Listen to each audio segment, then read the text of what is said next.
మన ప్రభు అయిన యేసుక్రీస్తు పరిశుద్ధ నామములో ఈ పాడ్కాస్ట్ ద్వారా వాక్యం ఉంటున్న ప్రతి వారికి నా హృదయపూర్వకమైనటువంటి వందనాలు. దేవుడు మిమ్మను దీవించునుగాక. మత్తయి సువార్త 5వ అధ్యాయము 6వ వచనం. నీతి కొరకు ఆకలి దప్పులు గలవారు ధన్యులు, వారు తృప్తిపరచబడుదురు. చదివినటువంటి వాక్య భాగం మనకు బాగా సుపరిచితమైనటువంటి లేఖనం. ఈ అధ్యాయం ఆయన ధన్యతలను గూర్చి ప్రకటించారు. ఈ వాక్యం ఉంటున్నటువంటి నా ప్రియ సహోదరులారా, నాడు ప్రభు ధన్యతలను గూర్చి కొండ మీద ఒక అద్భుతమైనటువంటి ప్రసంగాన్ని చేశారు. నేటికి అది శక్తివంతముగానే, సారవంతముగానే, బలమైనదిగానే ఉన్నది. నీతి కొరకు ఆకలి దప్పులు గలవారు ధన్యులు అని ప్రభు చెప్పడంలో ఉన్నటువంటి ఆంతర్యం ఏదనగా, శరీర సంబంధమైనటువంటి ఆకలి దప్పులు అందరికీ ఉంటాయి. అయితే నీతి కొరకైనటువంటి ఆకలి దప్పులు కొందరికే ఉంటాయి. అయితే వారు మాత్రమే ధన్యులు. అందరూ కాదు గాని వారు ధన్యులు. అంత మట్టుకు కాదు గాని వారు ధన్యులుగా ఎంచబడటం మట్టుకే కాదు గాని వారు ఆ విషయంలో తృప్తి చెందుతారు. ఖచ్చితంగా, నిశ్చయంగా వారికి తృప్తి ఆ విషయంలో అనుగ్రహించబడుతుంది, నీతి కొరకు ఆకలి దప్పులు గలవారైతే. మనం నీతిని గూర్చి మనం ధ్యానించినప్పుడు బైబిల్ గ్రంథంలో మనకి కొన్ని రకాలైనటువంటి నీతులు మనకి కనబడతాయి. మత్తయి సువార్త 5వ అధ్యాయం 20వ వచనంలో చూస్తాం, శాస్త్రులు పరిసయ్యుల యొక్క నీతి. ఇది వారు మట్టుకు వారు మెప్పును పొందుకునే విధంగా, అందరి దృష్టిలో గొప్పవారుగా కనిపించే విధంగా చేసేటువంటి నీతి.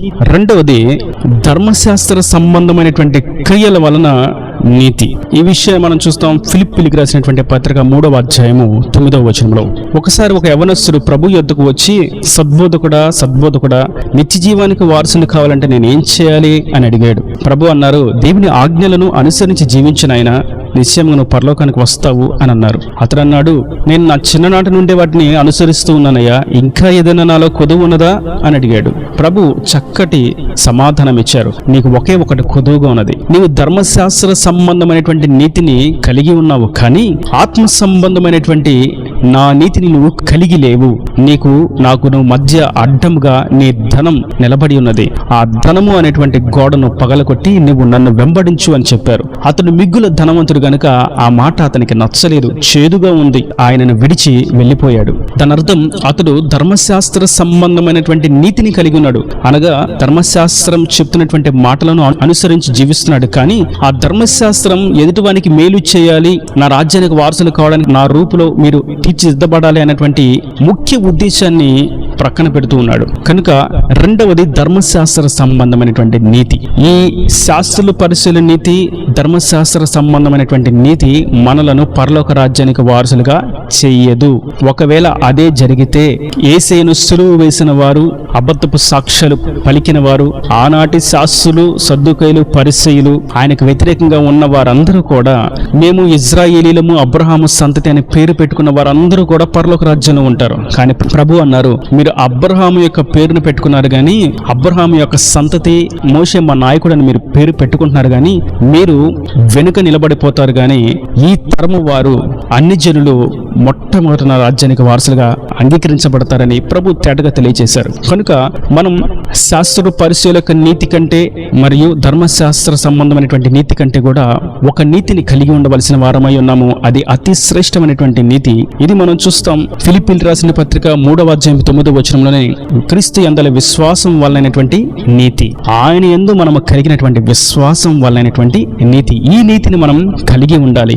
ఈ నీతి కొరకు ఆకలి దప్పులు గలవారమై ఉండాలి. అనగా యేసయ్య నాతో ఏం మాట్లాడదలుచుకున్నారు, ఆయనకు నచ్చింది నేను ఎలా తెలుసుకోవాలి, ఆయన లేఖనం, ఆయన మనస్సును ఇంకా లోతుగా తెలుసుకోవాలి, ఆయనతో సమయాన్ని గడపాలి, ఆయనతో నేను ముచ్చటించాలి, ఆయన యొక్క సంకల్పమును అనుసరించి, ఆయన ఉద్దేశాన్ని అనుసరించి నేను ఈ లోకంలో జీవించాలి, ఆయన పోలికలోనే నేను ఉండాలి, ఆయన రాజ్యానికి నేను వారసునిగా మార్చబడాలి, ఆయన మేఘాల్లో నా కొరకు రానియున్నాడు, ఆయన కొరకు నేను నిలబడి ఆయనను ఎదుర్కొనేటువంటి శక్తిని పొందుకున్న వానినై ఉండాలి అని మనం ఈ నీతిని కలిగి ఉండాలి.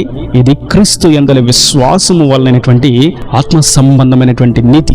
ఇంకా మనం చూస్తాం, ఈ నీతి విశ్వాసము మట్టుకు కాదు కానీ దేవుని యొక్క చిత్తాన్ని నెరవేర్చేటువంటి నీతి. ఈ నీతి కొరకు ఆకలి దప్పులు అనగా నిజంగా ఆకలి, నిజంగా దప్పిక అని కాదు కానీ ఆయన చిత్తము చేయడమే మనకి ఆకలి దప్పులు. ఒకసారి ప్రభు యాకోబు బావి దగ్గర ఉన్నప్పుడు సమరయ స్త్రీ ఆయన వద్దకు వచ్చినప్పుడు ఆయన ఆమెకు సువార్తను ప్రకటించగా ఆమె ఆ కుండను విడిచిపెట్టి ఊర్లోకి వెళ్లి ఆ జనులందరినీ ఆయన వద్దకు తీసుకుని వచ్చింది. గొప్ప సభ, అద్భుతమైనటువంటి ప్రసంగం అక్కడ ఏర్పరచబడింది. ఆ తదుపరి శిష్యులు ఆయనకు ఆహారాన్ని తీసుకురావడానికి ఊర్లోకి వెళ్లి ఆహారాన్ని తీసుకుని ఆయన వద్దకు వచ్చినప్పుడు, ప్రభువా చాలాసేపు ఆలస్యమైంది, ఆహారం తినండి అని శిష్యులు ఆయనతో అన్నప్పుడు ఆయన అన్నారు ఒక శ్రేష్టమైనటువంటి మాట, నేను నా ఆకలి తీర్చుకున్నాను, నేను ఆహారాన్ని భుజించేశాను, నాకిప్పుడు సంతోషంగా ఉన్నది అని అన్నారు.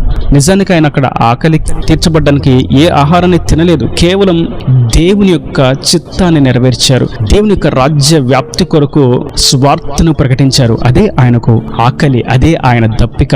నేడు మనము సైతము ఆయన చిత్తము చేసేటువంటి ఆకలి దప్పులు గల వారమై, ఆయన యందు విశ్వాసం ఉంచేటువంటి నీతి కలిగిన వారమై మనం ఉన్నట్లయితే నిశ్చయంగా మనము ధన్యులము. మరియు మన యొక్క ఆసక్తి, మన యొక్క ఆలోచన, మన యొక్క కోరిక నెరవేర్చబడతాయి. ఆయన చిత్తము కొరకు చేయాలని తలంచేటువంటి, సంకల్పించేటువంటి ప్రతి పని కూడా జయప్రదంగానే ముగించబడుతుంది. అది సువార్త అయినా, సంగీతమైన, పాటలు పాడుటే అయినా, ఆయనను ఘనపరిచే, ఆయనకు మహిమ తెచ్చేటువంటి ప్రతి పని, ఆయన రాజ్య వ్యాప్తి కొరకు చేసేటువంటి ప్రతి పని విజయవంతంగానే సాగించబడుతుంది మరియు ముగించబడుతుంది. ఈ వాక్యం ఉంటున్నటువంటి నా ప్రియ సహోదరులారా, మనం దేవుని యొక్క నీతి కొరకు ఆకలి దప్పులు గల వారమై ఉండాలి. మనం పాపం అంటకుండా మన శరీరాన్ని కాపాడుకోగలగాలి. లోకంలో కలిసిపోకుండా మన జీవితాన్ని ప్రతిష్ఠించుకోవాలి, ప్రత్యేకపరుచుకోవాలి, దేవునికి సమర్పించుకోవాలి. దేవునికి ఒక అర్పణగా, దేవునికి ఒక కానుకగా, దేవునికి ఒక ఇంపైన హోమంగా మన జీవితం మలచబడాలి.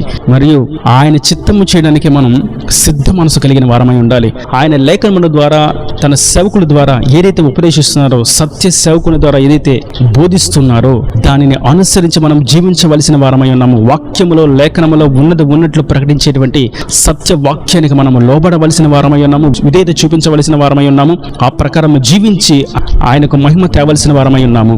కనుక మనం ఆయన నీతి కొరకు ఆకలి దప్పులు కలిగి ఉందాము. మనము ధన్యులుగా ఎంచబడదాం. ఎంతో మంది ఆయన చిత్తం చేయాలని ఉంటారు, కానీ ఆయన చిత్తము చేసేటువంటి ఆకలి దప్పులు ఎవరికైతే ఉంటాయో వారు మాత్రమే ధన్యులు. సేవ చేయాలని అడుగు వేసిన, పాట పాడాలని అడుగు వేసిన, సంగీతాన్ని వాయించాలని అడుగు వేసిన, బైబిల్ను చదవాలని అడుగు వేసిన, స్తుతించాలని అడుగు వేసిన, ప్రార్థించాలని అడుగు వేసిన, ఇవన్నీ సాధారణమైనటువంటి విషయాలు. కానీ ఈ అన్ని విషయాల్లో ఆకలి దప్పులు నిజంగా హృదయ లోతుల్లో నుండి పూర్ణ హృదయముతో, పూర్ణ బలముతో, పూర్ణ శక్తితో, పూర్ణ వివేకముతో ఆయన రాజ్య వ్యాప్తి కొరకు, ఆయన రాజ్యము కొరకు, ఆయన చిత్తము చేయడానికి అడుగు వేసేవారు మాత్రమే ధన్యులు. నేను పాట పాడితే ఆయన నామానికి మహిమ వస్తుందా? నా స్వరాన్ని ఆయనకు నచ్చినట్లుగా నేను మలచగలనా? నా హృదయంలో నుండి ఆ పదాలను నేను పలుకగలనా? విశ్వాస సహితమైనటువంటి పలుకులను నేను పలుకగలనా అని ఆయన వింటున్నాడు, ఆయన చూస్తున్నాడని ఆయన మహిమార్థంగా మనం పాడేటువంటి పాటకు, మనం చెప్పేటువంటి లేఖను మనం జీవించి చెప్పగలుగుతున్నామా? ఆ ప్రకారం మనం జీవించి మాదిరి కనపరచగలుగుతున్నామా అనేటువంటి ఆత్మీయ స్పృహ కలిగిన వారమే మనం ప్రకటించినట్లయితే అది ఆయన చిత్తము చేయడానికి నీతి నిమిత్తం ఆకలి దప్పులు కలిగి ఉండట. మనం చేసేటువంటి పని, మనం చేసేటువంటి క్రియలు అనేకులకు మాదిరికరంగా, ఒక సాక్ష్యముగా, అనేకులను ప్రభావితం చేసే విధంగా, అనేకులకు దేవుని చూపించే విధంగా ఉన్నదా లేదా అని మనల్ని మనం పరీక్షించుకోవడమే నీతి కొరకు ఆకలి దప్పులు కలిగి ఉండడం. ఒకవేళ ఆయన స్వరూపులకి రూపుదిద్దపడతా, చెక్కబడుతూ, నలపబడుతూ ఆయన సారమును, శక్తిని, ఆత్మయందుల ఆనందమును పొందుకుంటూ ముందుకు సాగుతూ ఉన్నట్లయితే నిశ్చయముగా మనం ఆయన నీతి కొరకు ఆకలి దప్పులు గలవారమై ఉన్నట్లే లెక్క. అప్పుడు మనం ధన్యులము.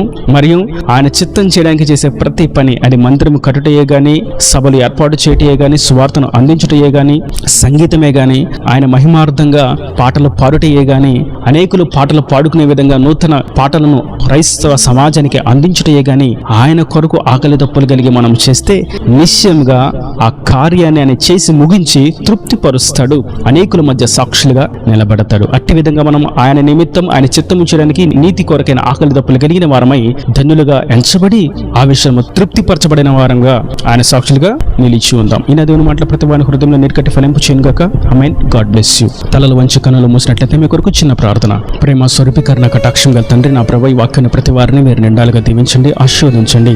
నీతి కొరకు ఆకలి దప్పులు గలవారు ధన్యులు అని మీరు సెలవిచ్చారు. నిజమే తండ్రి, నీ యందు విశ్వాసం ఉంచడం చేత కలిగేటువంటి నీతి మరియు నీ చిత్తము చేయాలనేటువంటి నీతి, ఈ విషయాలను గురించి దప్పిక, ఆకలి కలిగి వాంఛతో, తృష్ణతో, ఆసక్తితో, ప్రతిష్టతతో, సమర్పణ కలిగి చేయవారు ధన్యులని, వారు తృప్తిపరచబడతారని మీరు సెలవిచ్చారు. ఈ వాక్యం ప్రతి వారు అట్టి విధంగా ఉండినట్లుగా మీరు సహాయం అనుగ్రహించండి. ఇంకా వారికి కూడా తృప్తిని దయచేసి వారిని ఆశీర్వదించండి. ఇంకా వారి ప్రతి అవసరం అక్కరుని మహిమలో తీర్చి నీ రాకడ రాజ్యాన్ని సిద్ధపరచమని యేసు పరిశుద్ధ నామమున ప్రార్థించి వేడుకుంటున్నాను తండ్రి. ఆమేన్, ఆమేన్.